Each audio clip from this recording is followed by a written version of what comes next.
Frères et sœurs de l'émission, la manne du ciel. La manne jaillit toujours abondamment du ciel et nous donne la lumière de notre Seigneur de gloire. Et nous devenons également lumière du monde. Et nous allons prêcher la parole de Dieu partout. Et sa grâce extraordinaire porte sa parole très loin. Cette émission est présentée par le serviteur Jules Komlan-Sossou de l'église missionnaire Philadelphie de Christ à Lomé, au Togo. Et nous sommes très heureux de partager ces instants avec toi, mon frère, ma soeur, afin que tu saches que le Dieu de gloire, le Tout-Puissant, l'Éternel des armées, ne te laissera jamais tomber. C'est lui le Seigneur Dieu et c'est lui Jésus-Christ de Nazareth.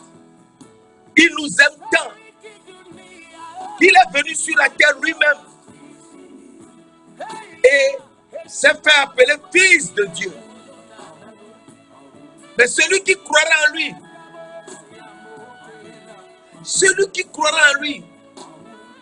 ne périra jamais, mais aura la vie éternelle. Car c'est lui qui est la lumière du monde. Et étant la lumière du monde, mon frère, ma soeur, il veut que tu saches quelque chose de très important. C'est que si tu le suis, tu ne marcheras jamais dans les ténèbres, mais tu auras la lumière de la vie. Et nous sommes tellement contents de présenter ce matin encore l'émission La manne du ciel, qui nous dit le juste vivra par la foi. Le juste vivra par la foi. Et nous sommes dans la série numéro 3 où nous voyons que le juste est effectivement celui qui est l'Éternel. Mes frères, mes sœurs, cette émission nous permettra d'une manière ou d'une autre de comprendre très rapidement qui est l'Éternel, qui est l'ange de l'Éternel et qui est Dieu. Et nous connaîtrons donc le Père et nous saurons ce qu'il veut réellement nous dire par le juste vivra par la foi. Et la parole nous dit dans Psaume 11, verset 7, Psaume 11, verset 7, l'Éternel est juste. Il aime la justice. L'Éternel, Psaume 11, verset 7, l'Éternel est juste.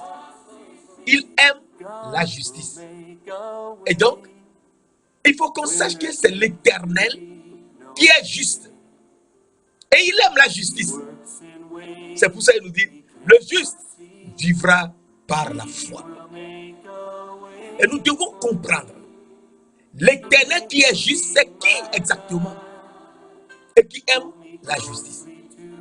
Et celui-là qui aime la justice est le seul Dieu. Le seul.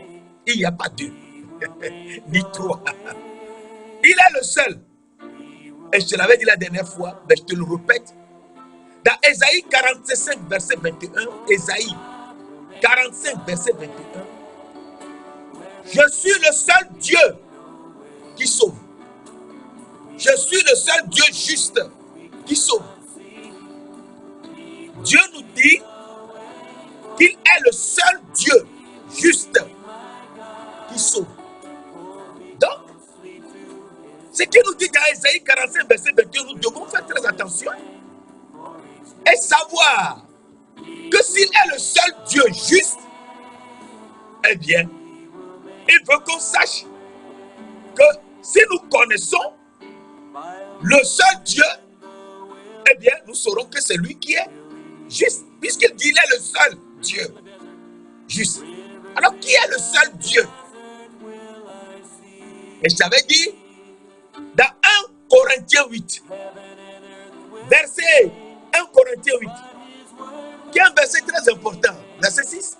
1 Corinthiens 8, verset 6 nous dit: néanmoins pour nous, il y a un seul Dieu, le Père. Un seul Dieu, le Père.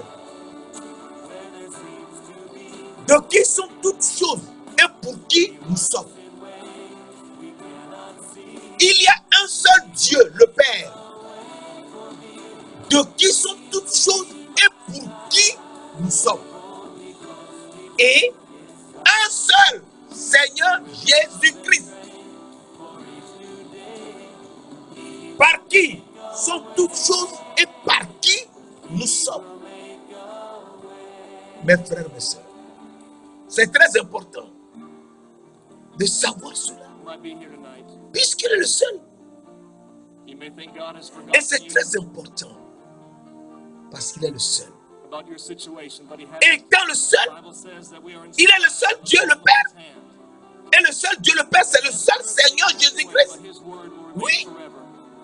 Eh bien, il nous dit dans Éphésiens 4, et c'est très important, Éphésiens 4, versets 4 à 6, il y a un seul corps et un seul esprit. Un seul esprit. Il y a un seul Dieu le Père, un seul Seigneur Jésus-Christ. Il y a un seul esprit. Un seul Seigneur. Une seule foi, un seul baptême.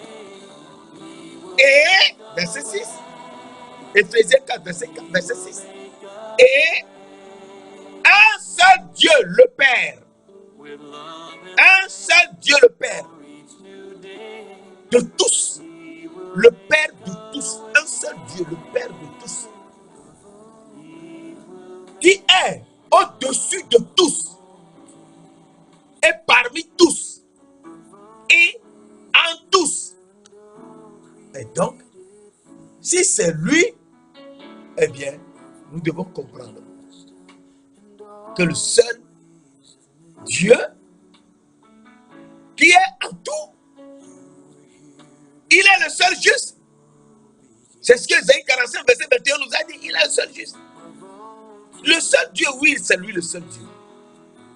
Eh bien, s'il est le seul Dieu, le Père, qui est en tous, au-dessus de tous, parmi tous, il faut qu'on sache quelque chose de très important. Que s'il est le seul, la parole de Dieu nous dit, et c'est très important, dans 1 Timothée, je te donne beaucoup de versets, c'est vrai, mais c'est parce que je veux que tu aies les versets toi-même et que tu les étudies de manière approfondie. Comme ça, tu sauras que tout est clair dans la Bible. Il n'y a aucun verset qui contredit un autre. Et tu grandis tout doucement. La parole de Dieu nous dit dans 1 Timothée 1, verset 16-17.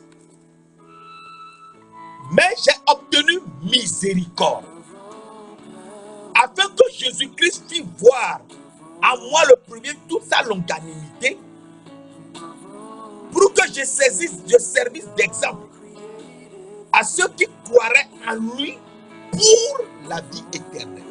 Donc si tu ne crois pas en Jésus-Christ, tu ne peux jamais avoir la vie éternelle. Tu ne peux jamais aller dans la vie éternelle. Tu ne peux l'avoir ni y aller. Verset 17. Au roi des siècles. C'est Jésus-Christ qui est le roi des siècles. C'est lui qui est venu sur la terre. Et qui s'est révélé aux Madianites, en Orient, dans le pays d'Orient. Ils sont venus jusqu'à Bethléem et l'ont vu, le roi, et lui ont donné de l'or, de l'encens et de la myrrhe. Matthieu 2, verset 11. Et donc, nous revenons dans 1 Timothée 1, verset 17. Au roi des siècles, immortel, il ne meurt jamais. Alors, donc, s'il est mort, il est mort pour nous sauver. Lui-même, il est immortel, il ne peut jamais mourir. Mais s'il est mort, d'abord c'est pour nous révéler, âme vivante. Et maintenant qu'il nous a mis dans la poussière de la terre, que nous sommes visibles, des corps vivants, visibles, eh bien, il est mort pour nous montrer que c'est par son sang que nous pouvons redevenir des agneaux. Alléluia. Nous y reviendrons plus tard. Au roi des siècles, immortel, invisible, seul Dieu, c'est lui le seul Dieu. Soit honneur et gloire au siècle des siècles. Amen. C'est lui le seul Dieu. Il n'y en a pas deux. C'est lui le seul Dieu. Et donc s'il est le seul Dieu, il faut qu'on comprenne que lui et le Père sont un. Oui, lui et le Père, ils sont un. Et donc à partir de là, tu comprends que Jésus-Christ, c'est Dieu le Père. Et Dieu le Père, c'est Jésus-Christ. C'est très important. C'est très important. Dans Jean 10, verset 30, que tout le monde connaît. Tout le monde. Dans Jean 10, verset 30, la parole de Dieu nous dit, moi, Jésus qui parle, moi et le Père, nous sommes un. Moi et le Père, nous sommes un. Donc, Jésus nous dit qu'il est un avec le Père. Et donc, s'il est un avec le Père, donc le Père et lui sont le même. Oui, ils sont le même. Ils sont le même. Ils sont le même, oui. C'est pour ça d'ailleurs, la parole nous a dit dans Psaume 102, verset 28, il reste le même. Et ces années ne finiront pas. Psaume 102, verset 28. Il est le même. Il reste le même. Et ces années ne finiront pas. Il est le même, oui. Et il nous le confirme dans 1 Corinthiens 12, verset 6. 1 Corinthiens 12, verset 6. Il y a plusieurs opérations. Mais le même Dieu. En qui 1 Corinthiens 12, verset 6. Il y a diversité d'opérations, mais le même Dieu qui opère tout et en tous. Le même Dieu qui opère tout et en tous. Oui, c'est lui le même. Et donc, si c'est lui le même, eh bien, il faut qu'on sache que s'il est le même, donc c'est lui qui est Dieu. Oui, c'est lui qui est Dieu. Et s'il est le même, c'est le même Dieu qui opère tout et en tous. Alors, un verset très important qui est des plus difficiles dans la Bible, que je partage avec toi ce dimanche, avant d'évoluer dans le juste vivra par la foi. C'est très important de connaître ces versets, de les étudier doucement. Et si on grandit, au lieu de parler de nous-mêmes, il faut qu'on parle à partir de la parole de Dieu. Mais en parlant de la parole de Dieu, il faut donner les versets. Il ne faut pas les citer comme si c'est toi-même qui parles. Il faut donner les versets comme ça. Celui qui étudie, celui qui veut connaître Dieu qui l'a créé, il va lire les versets, il connaîtra Dieu. Alléluia. Alors il y a un verset très difficile dans la Bible, que nous allons lire. Et nous intégrons le tous pour connaître qui est le juste. Dans 1 Corinthiens 15, verset 27, 28, Dieu en effet a tout mis sous ses pieds. Mais lorsqu'il dit que tout lui a été soumis, il est évident que celui qui lui a soumis toute chose est accepté. Est accepté. Et lorsque toutes choses lui auront été soumises, alors le Fils lui-même sera soumis à celui qui lui a soumis toutes choses, afin que Dieu soit tout en tous. Afin que Dieu soit tout en tous. Mais nous avions étudié tout à l'heure que c'est le seul Dieu, le Père. C'est le seul Seigneur, Jésus-Christ. Et le seul Seigneur, c'est le seul Dieu le Père de tous, qui est parmi au-dessus de tous, parmi tous et en tous. Et là maintenant nous voyons que Dieu est tout et en tous. Si Dieu est tout et en tous, donc c'est lui le même Dieu, oui. C'est lui le même Dieu dont je t'ai lu tout à l'heure le verset 1 Corinthiens 12, verset 6. Il y a diversité d'opérations. Il y a diversité d'opérations. Mais le même Dieu qui opère tout en tous. Donc si c'est le même Dieu qui opère tout en tous, c'est le même Dieu, Dieu qui est tout en tous. Oui, le même. Et le même Dieu qui opère tout et en tous, eh bien, nous comprenons que c'est lui, Jésus-Christ. Oui, c'est lui, Jésus-Christ. Alors nous lisons dans Colossiens 3. Colossiens 3, verset 11. Colossiens 3, verset 11. Christ est tout et en tous. Colossiens 3, verset 11. Christ est tout et en tous. Donc aujourd'hui, tu as la compréhension que 1 Corinthiens 15, verset 26, 27,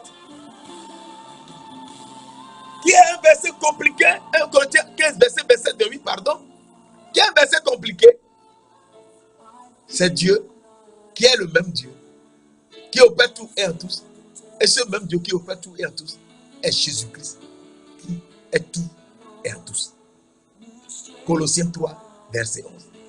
À partir de là, tu comprendras que lorsque Esaïe nous a dit, dans Esaïe 6, verset 3, Saint, Saint, Saint, est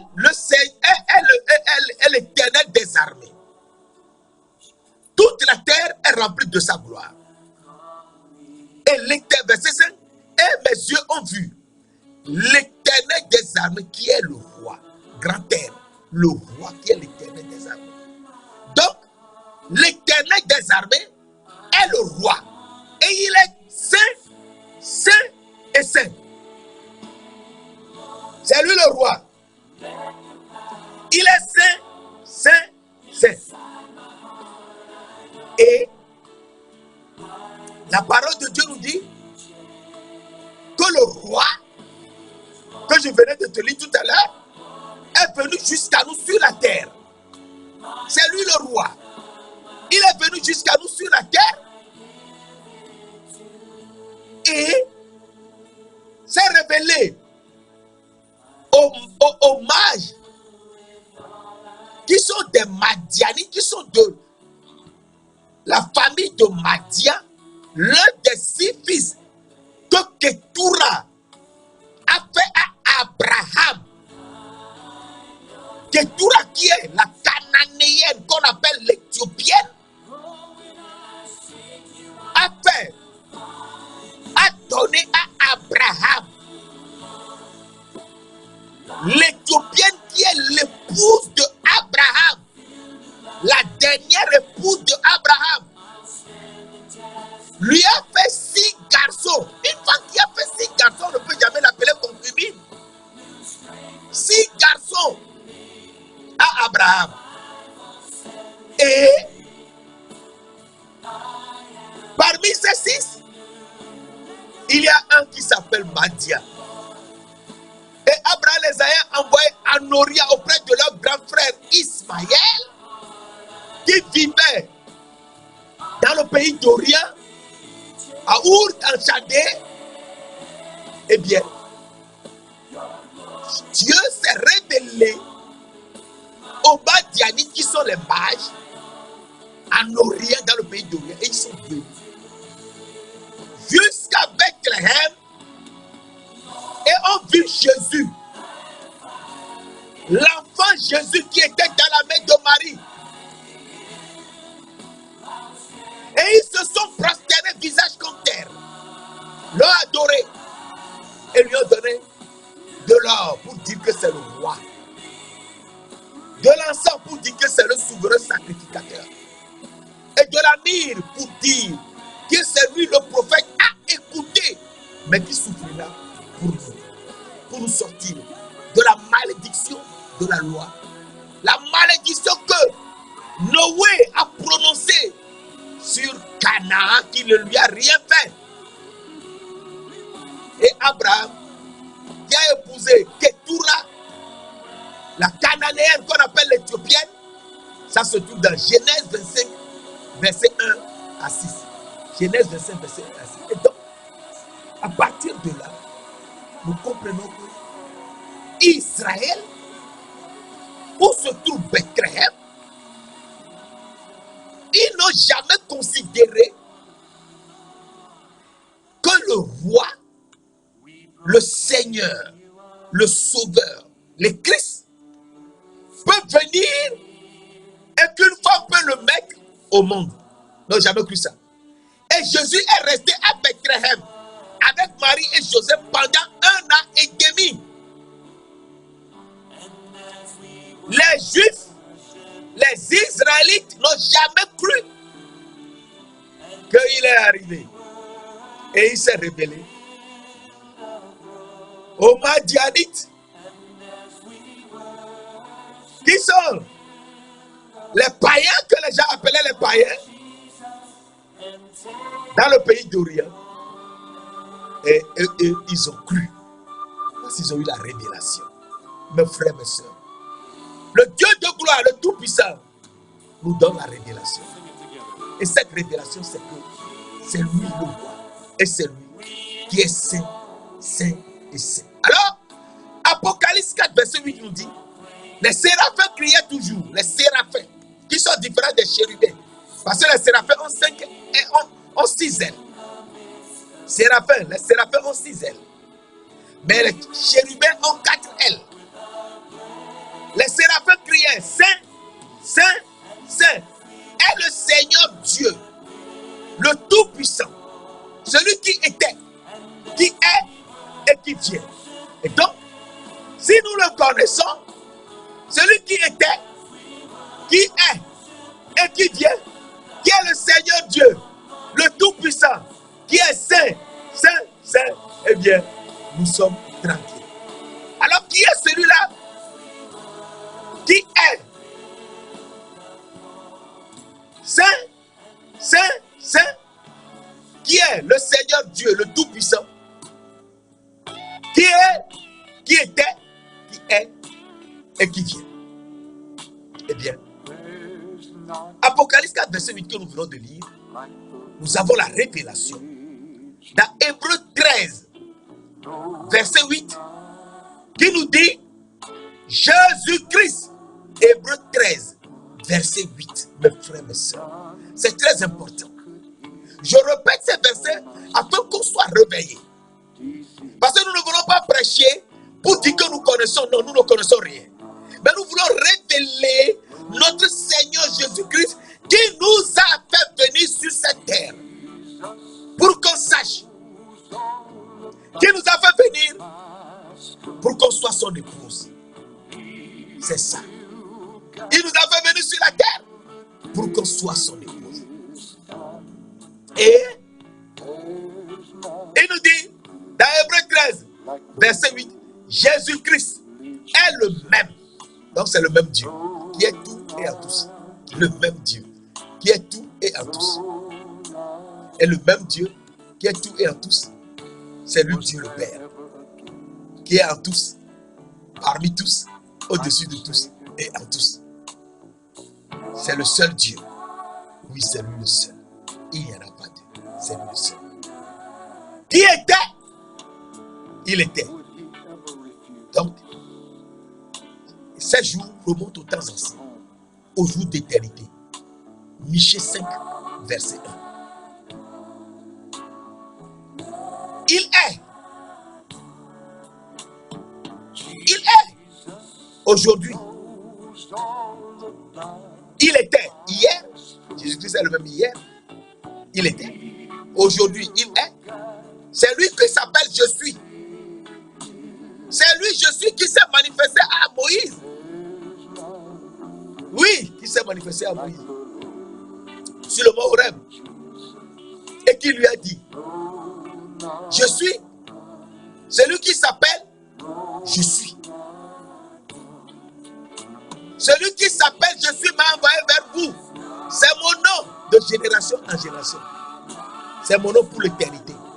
C'est moi, le Dieu d'Abraham, le Dieu d'Isaac, le Dieu de Jacob. Alléluia. C'est lui. Exode 3, verset 6 et Exode 3, verset 14 et 15. Et c'est très important de connaître ces versets. Il est le même aujourd'hui. Et aujourd'hui, il nous dit, dans Jean 8, verset 58, avant que Abraham fût, je suis. C'est lui qui est, je suis. Et lorsqu'il a dit je suis, les gens sont tombés par terre devant lui. Au moment où ils étaient venus, les gens sont venus à Gethsemane pour l'attraper. Il a dit je suis. Qui cherchez-vous? Et les gens ont dit je suis de Nazareth. Il a dit je suis. Et quand il dit je suis est sorti, tous se sont tombés par terre. Mais il leur a dit si vous me cherchez, c'est moi, laissez partir les autres. Oui. Et ça c'est très important. Jean 18, verset 4 à 6. C'est très important de connaître ces versets, mes frères, mes sœurs, afin qu'on sache avec qui nous sommes. Et si nous connaissons avec qui nous sommes tranquilles. Et nous le suivons. Et si nous le suivons, nous ne marcherons jamais dans les ténèbres, mais nous aurons la lumière de la vie, car c'est lui-même qui est la lumière du monde. Et lui qui est la lumière du monde, il nous a fait lumière du monde. Une ville située sur une montagne ne peut jamais cacher. Jamais. Eh bien, il nous dit que notre lumière luise devant tous les hommes et qu'ils voient nos bonnes œuvres, afin qu'ils glorifient notre Père qui est dans les cieux. Quelles bonnes œuvres devons nous faire? Eh bien, il faut aller prêcher la parole de Dieu. La parole que Dieu a mise en toi avant de créer les trois cieux et la terre, et avant de te faire venir sur la terre. Eh bien, il faut aller annoter cette parole. Parce que tu existes avant que Dieu ne crée les trois cieux au-dessus de ta tête et fonder cette terre. Et donc, à partir de là, Jésus-Christ est le même. Hier, aujourd'hui, c'est lui, je suis. Éternellement. Éternellement, c'est qui éternellement? Eh bien, c'est lui qui est le Père éternel. Alors, le Père éternel, c'est très important de le savoir. Car la parole de Dieu nous dit dans Ésaïe 9, verset 5.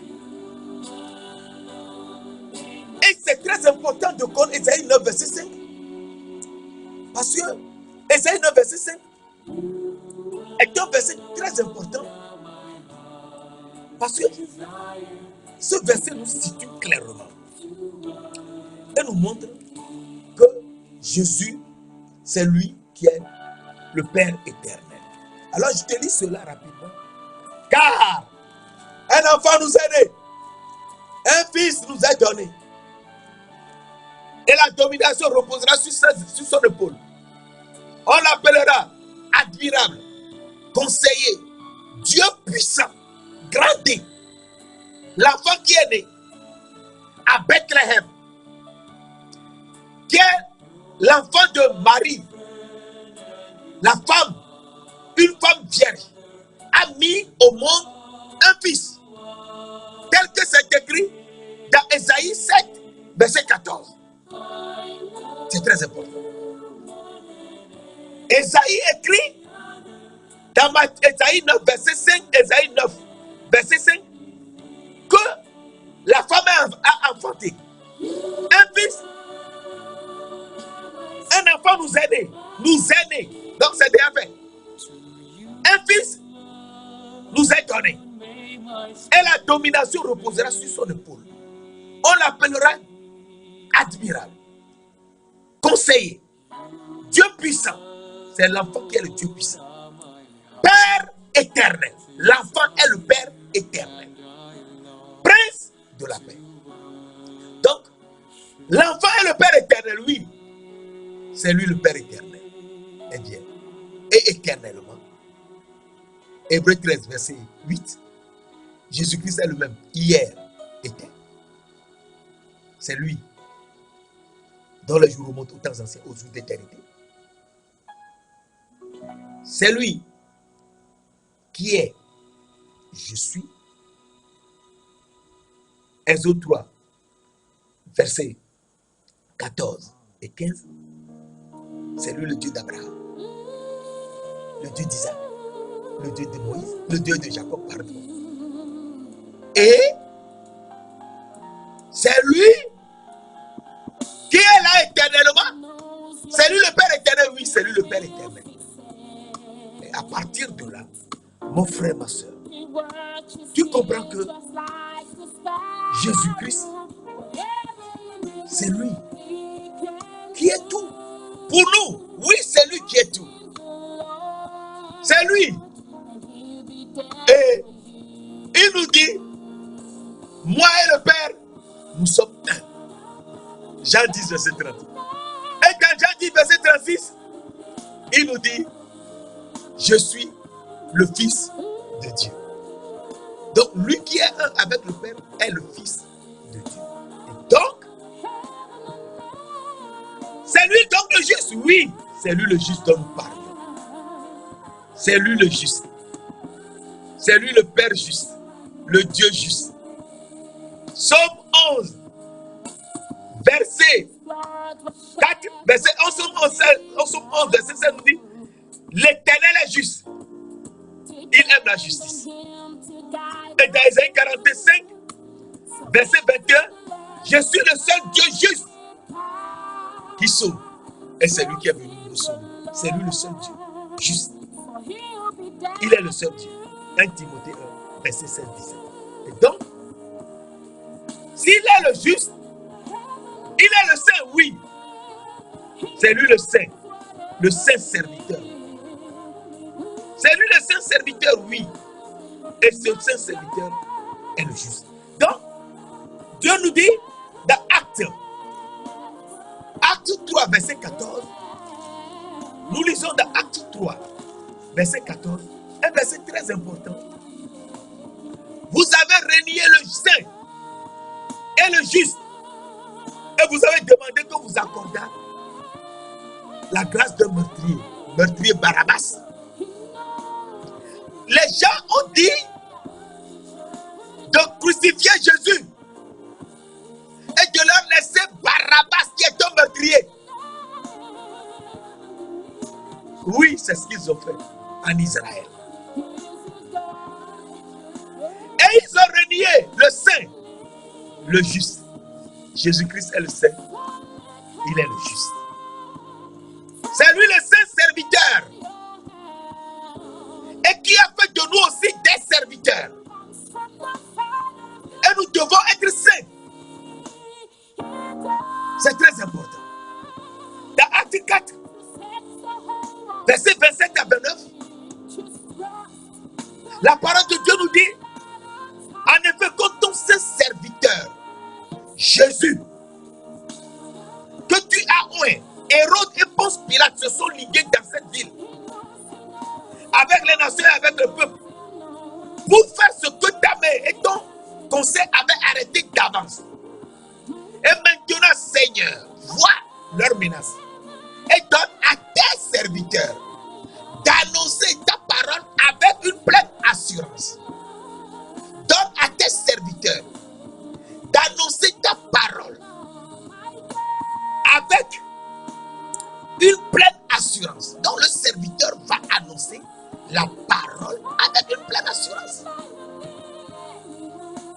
Et donc nous annonçons la parole de Dieu. Et nous sommes les serviteurs. Nous prêchons la parole de Dieu. Nous ne nous prêchons pas nous-mêmes, mais nous prêchons Jésus-Christ le Seigneur. Et nous nous disons vos serviteurs à cause de Jésus-Christ. 2 Corinthiens 4, verset 5.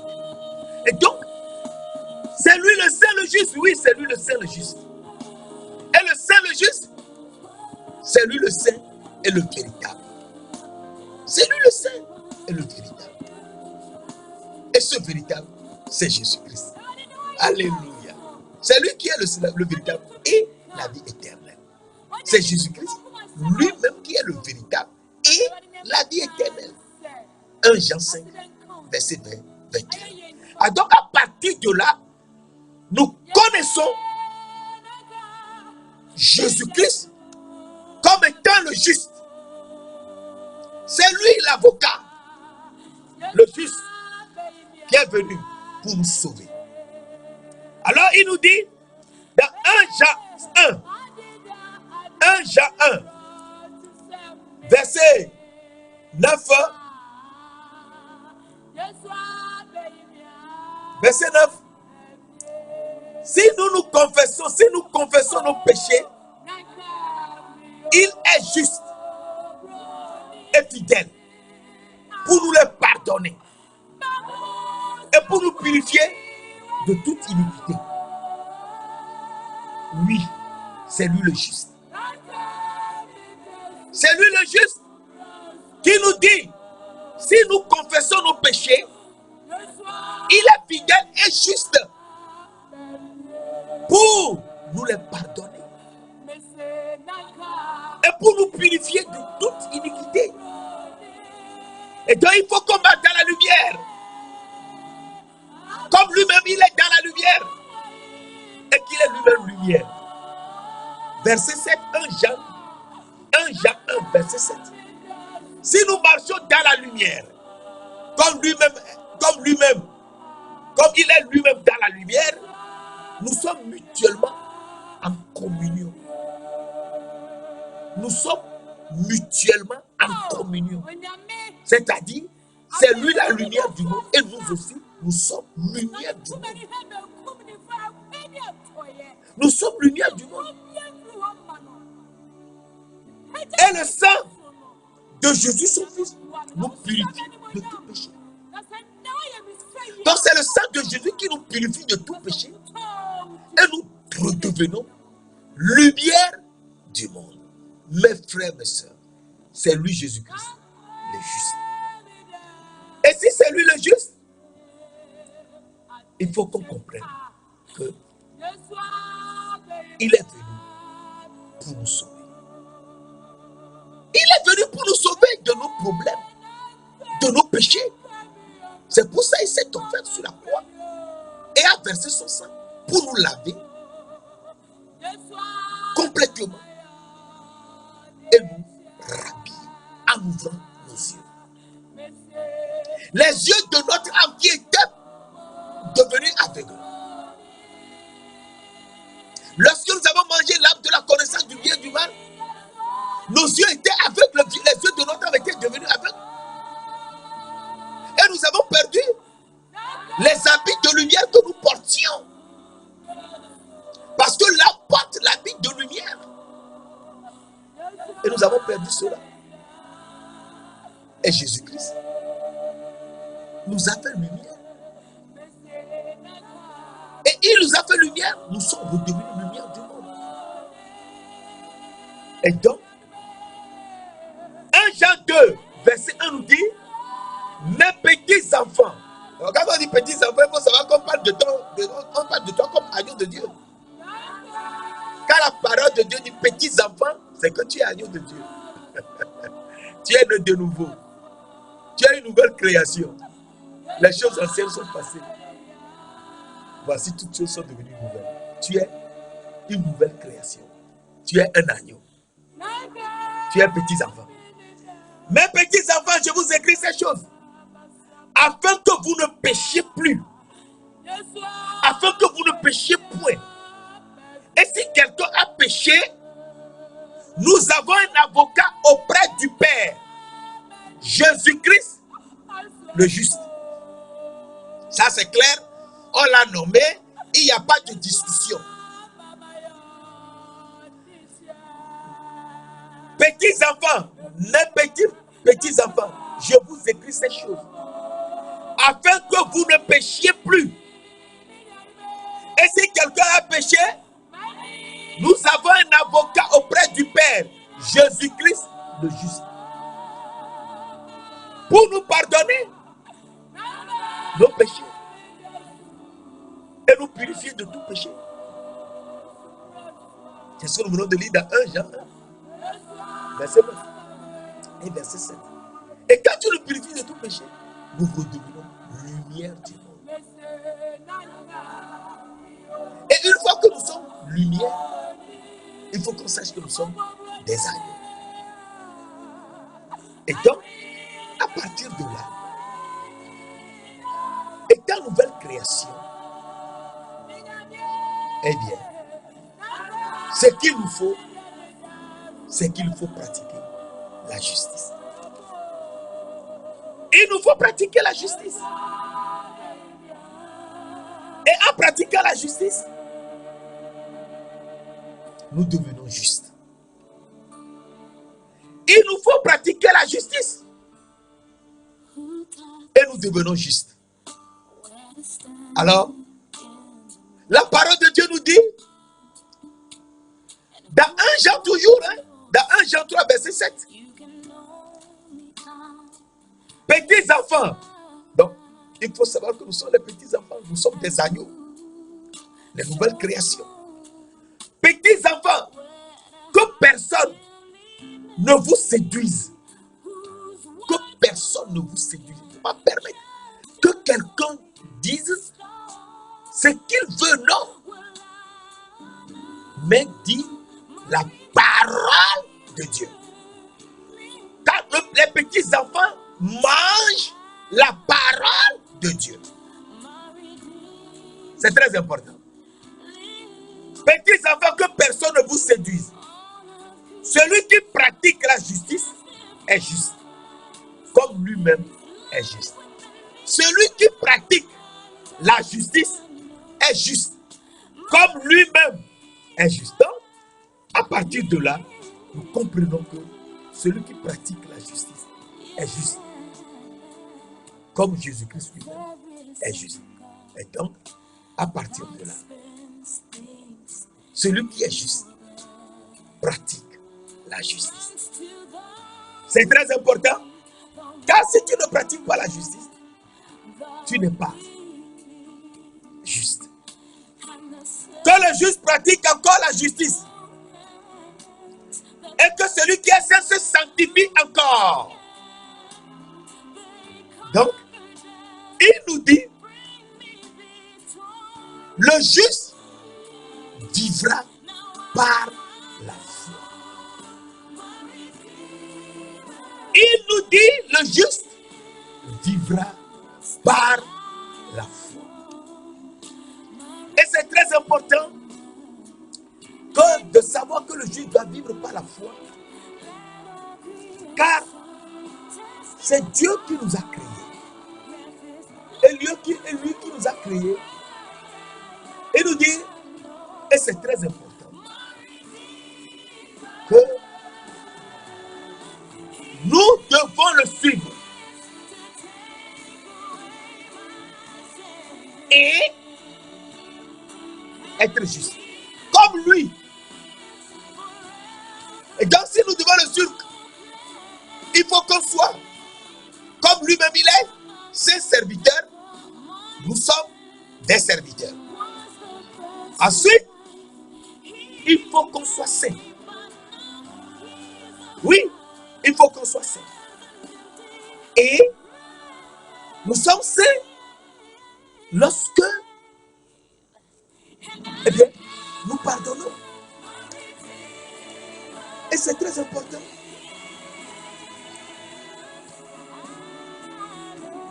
Vous, au contraire, 1 Pierre 2, verset 8. Pour savoir que nous sommes saints. 1 Pierre 2, verset 8 nous dit, vous, au contraire, vous êtes une race élue,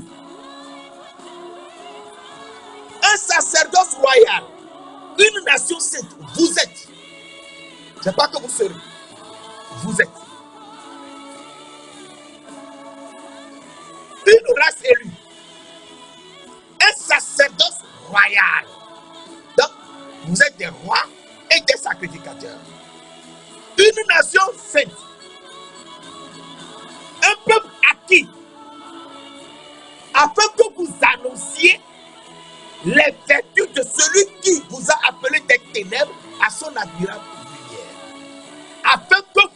associé. Donc, celui qui est saint, qui est rendu saint, va annoncer la parole de Dieu. Que Dieu l'a fait sortir des ténèbres et qu'il est devenu lumière du monde et qu'il est venu à son admirable lumière. Le serviteur devient saint et va annoncer la parole partout. Mais il faut toujours annoncer la parole.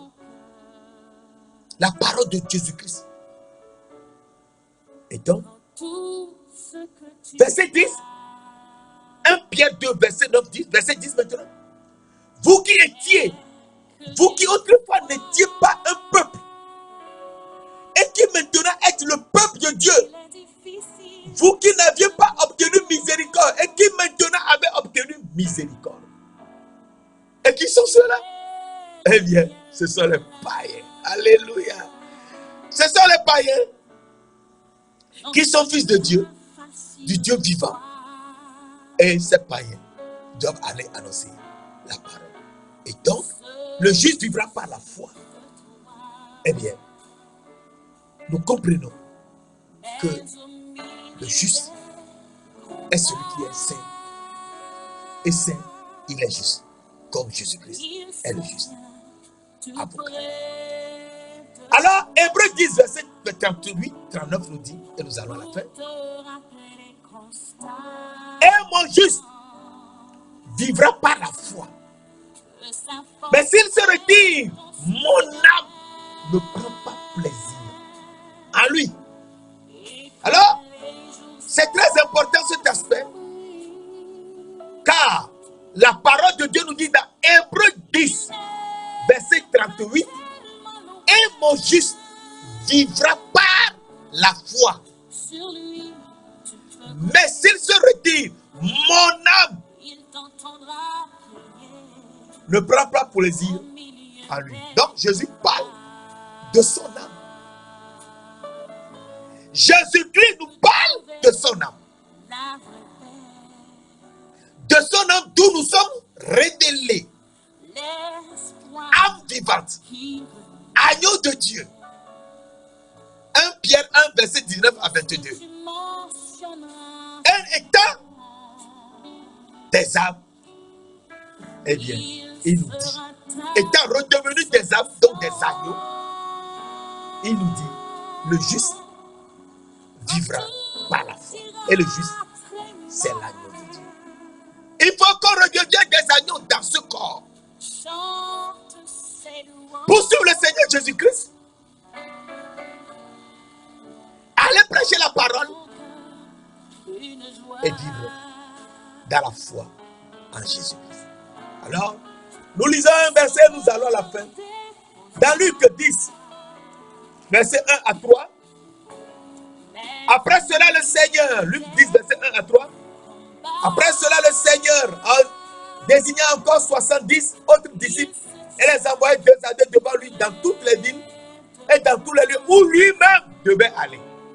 Il leur dit, la moisson est grande. Il y a peu d'ouvriers. Priez donc le maître de la moisson d'envoyer des ouvriers dans sa moisson. Partez. Voici, je vous envoie comme des agneaux au milieu des loups. Donc, l'agneau va au milieu des loups et prêche la parole de Dieu. Et donc, nous sommes juste étant devenus des agneaux. Et les agneaux là, nous verrons cela la prochaine fois, qui nous sommes réellement en Jésus-Christ. Parce que la foi, il faut avoir la foi. Le juif vivra par la foi en Jésus-Christ. Et il faudra avoir cette foi pour être en Jésus-Christ. Saint-Esprit, nous te remercions.